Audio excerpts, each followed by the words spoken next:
everyone, my name is Leah Outten and I am the writer at thegracebond.com and owner of the Open Adoption Consultant. And I've been a birth mom for 14 years in amazing open adoption. And it's become my passion to help educate others on what it's like to be a birth mom and what it's like to be in open adoption and things to consider when you're making those decisions on what's right for you. And I'm also really excited that I'm going to be part of Arrot Root writing for their blog, so you'll see me more over there. For today, I wanted to talk about how to write your hello letter for expectant parents. I can imagine it would be a hard thing to write, but coming from the other side of it as a birth mom, I can help you think about things that are coming from what we're looking for on our side. I can say that when I was 16 and pregnant and I had profiles on my lap, it was a very heavy choice. It was a weighted choice. It was very scary to make as well. It was a decision to make.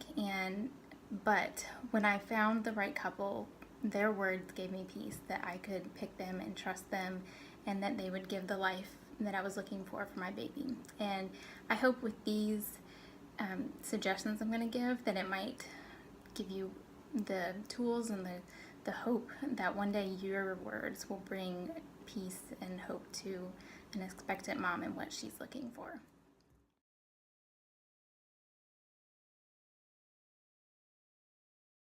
So the first key is going to be the positive language throughout your letter.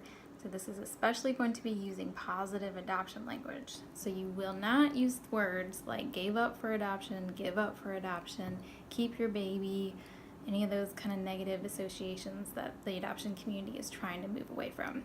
So you're going to want to use words like place your baby in adoption, choosing adoption, parenting. We want to give an active, loving choice. That's what expectant parents are deciding on. It's a loving choice, and we want to emphasize that instead of the negative feelings of like I'm giving up because I'm not good enough. Like we have a lot of guilt that we don't feel good enough, and so we want to emphasize that it's a loving choice that we're making. We also, just starting off your letter, I would not use hello birth mom because she's not a birth mom yet. She's not a birth mom until she has signed the relinquished papers. So don't address it that way. You can say hello expectant mom, or just say hello because it could be expectant parents. You just don't know who's reading it. I would suggest just keeping it simple and just say hello. You're also not going to want to use I. You're going to want to use we or your first names throughout your letters so that the reader knows who you're referring to, and it can show you as like a team, and it will just help identify like who you're talking about. And then you also want to avoid using our baby because that can come off as offensive to the reader because it's not your baby yet. So you want to just kind of use a general like the baby or a baby to refer to a baby, or even like your baby, because it's acknowledging that it's still her baby and her decision.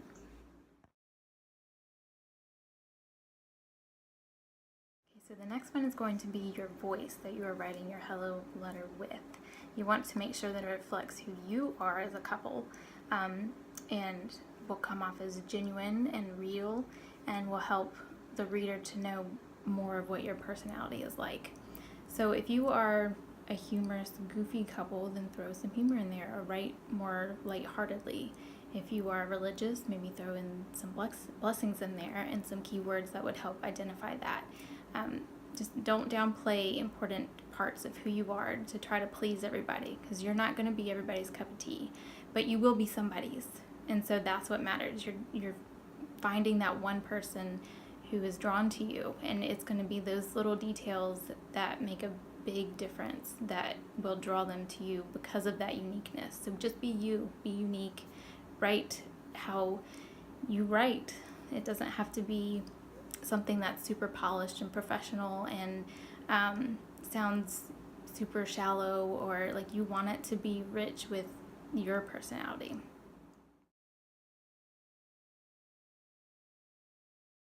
So the next one's going to be your personality and interests, and that's together and individually.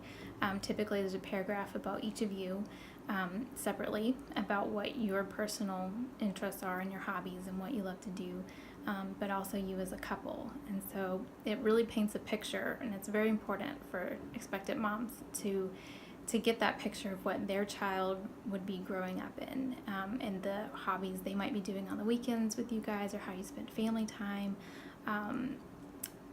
the things that they might be learning how to do as they grow.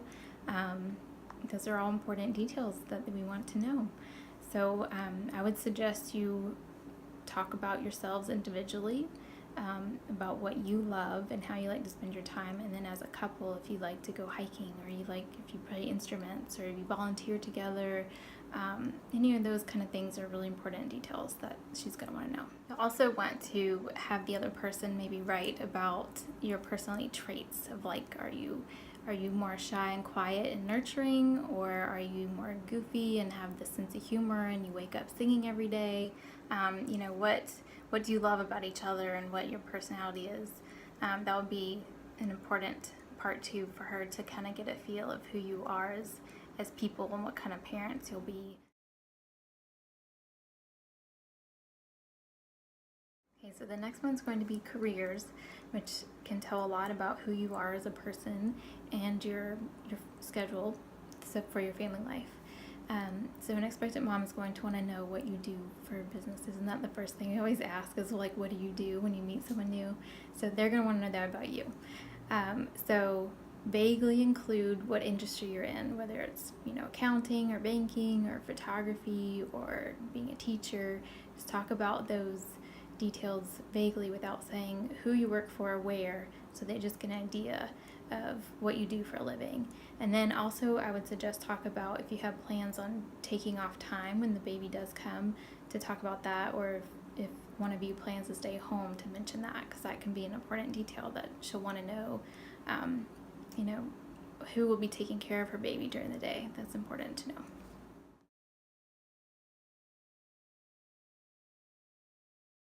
So the next one's going to be family life, which will really help paint the picture of what it'll be like for your child living in your family, and the outside support and love that they'll have if you were chosen. So this is a good place to add, if you have other children biologically or adopted already, and maybe what their adoption relationship is like with their birth parents or not. Maybe talk about, if you go to your mom's house every Sunday for a meal, or if they will have lots of cousins to play with, or you have family reunions every year, or you go on large family trips every year. Talk about those kind of things that will show what kind of support that your child's going to grow up in, that it's not just about you guys, but about the outside extended family too. If that's something you have nearby, or if they're not nearby, then how do you make those connections and keep them close? Just talk about what that looks like for your family. Okay, so the next one's going to be your vision for adoption. I feel like this is very important to be extremely real and honest about what you envision and what you're comfortable with. Maybe this isn't a time to go into lots of detail. It can be a discussion that you guys have later if you're matched. But I think you need to lay the roots here. You need to express, yes, we are open to open adoption, and that's what we want, and that's what we envision, and here's how and why.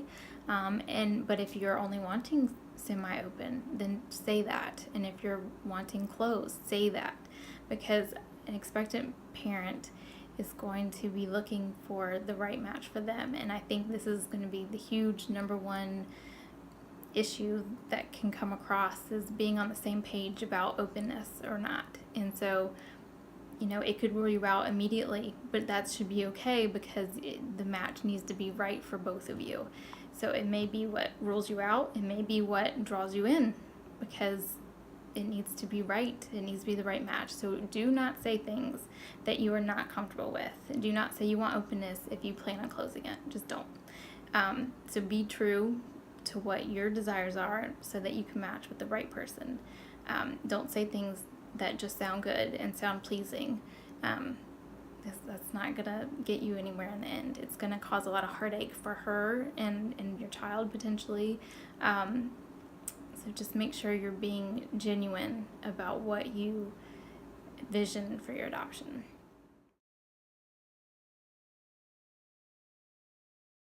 All right, so this last tip is about being sensitive to the expectant mom.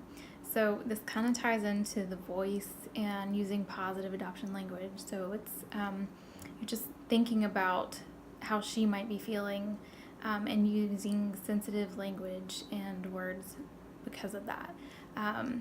You don't want to add guilt, and you don't want to use words that are going to make her feel bad.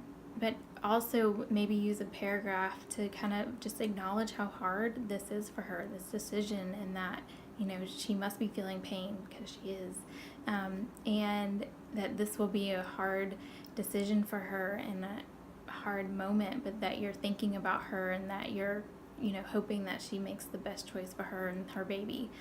Whether they pick you or not, it shows a genuine, like, I wish you the best, whatever your decision. And that's a good place to be, to show support. And I would suggest, you know, sitting for a few minutes and really thinking what it would be like to be in her shoes, and write about that, and, you know, just have a little bit of your heart on the paper for her. And remember that your greatest joy whenever you adopt a baby is going to be her greatest heartache. Like, that's a huge weight that you should feel and that she will feel. And so acknowledge that, you know, be sensitive that this adoption isn't just about you getting a baby, but it's also about her, you know, losing a piece of her in a way, and that should not be taken lightly.